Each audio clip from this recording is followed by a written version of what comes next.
Hi guys! Sa episode nito, bibigyan ko kayo ng konting details kung paano ko in-execute itong pag-create ng logo. Kasi ginawa natin to for testing na rin din. And then, ito nga, nag-design muna ako ng dun sa mismong software. So, kung tinatanong nyo kung ano yung software nito ay ginamit ko dyan ay CorelDRAW para dun sa image kasi most likely ang CorelDRAW ay maganda gamitin pag mga vector graphics. So, ito yon.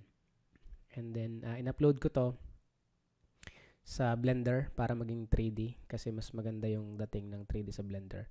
And then, afterwards na matapos yung sa Blender, in-upload ko naman dun sa Slicer ng 3D printer para ma-print ko siya. And then, ito na yung pinakang itsura niya na merong naka-bump na ng konti. Nakaangat na rin siya. And then, pagkatapos niyan, doon na natin makikita yung pinakang outcome ng 3D logo na ginawa natin. So, ito na siya. Actually, meron akong problema dito. Nung na-print ko yan, ay nagkamali ako dahil hindi ko na rotate yung alignment or yung placement ng logo.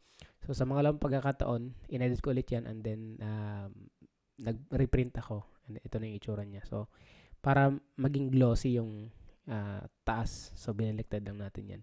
So, ganun lang yung ginawa natin para magkaroon ng logo na ganito itsura. Bye-bye.